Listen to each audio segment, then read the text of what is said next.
Next question, who received the colonel CK Nayudu lifetime achievement award at the 2026 BCCI Naman awards? 2026 BCCI Naman అవార్డుల్లో colonel CK Nayudu lifetime achievement అవార్డును ఎవరు అందుకున్నారు అని అడగడం జరిగింది. ఒకసారి కనుక మనం ఆప్షన్ చూసినట్టయితే సచిన్ టెండూల్కర్, రాహుల్ ద్రావిడ్, సునీల్ గవాస్కర్, రవి శాస్త్రి. ఈ నలుగురు క్రీడాకారుల్లో ఎవరికి ఈ అవార్డు రావడం జరిగింది అని అడిగారు.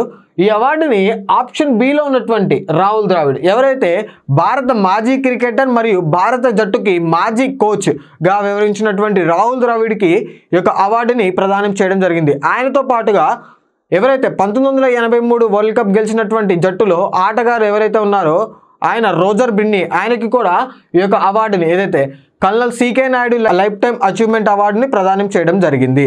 ఈ ఇయర్కి గాను రాహుల్ ద్రావిడ్కి మరియు రోజర్ బిన్నీకి. 2025లో ఎవరికి వచ్చిందంటే సచిన్ టెండూల్కర్కి ఈ అవార్డుని రావడం జరిగింది. ఉమెన్స్ లైఫ్ టైమ్ అచీవ్మెంట్ అవార్డుని ఎవరు గెలుచుకున్నారు అంటే మిథాలీ రాజ్.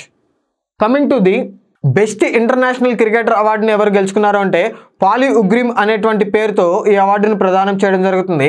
మెన్స్ కేటగిరీ నుంచి భారత వన్డే మరియు టెస్ట్ కెప్టెన్ అయినటువంటి శుభ్మన్ గిల్ ఈ అవార్డును గెలుచుకోవడం జరిగింది. ఉమెన్స్ కేటగిరీ నుంచి ఎవరైతే స్మృతి మందానా ఉంటారో ఆమె ఈ యొక్క అవార్డుని బెస్ట్ ఇంటర్నేషనల్ క్రికెటర్ అవార్డుని ఉమెన్స్ కేటగిరీ నుంచి స్మృతి మందానా గెలుచుకోవడం జరిగింది.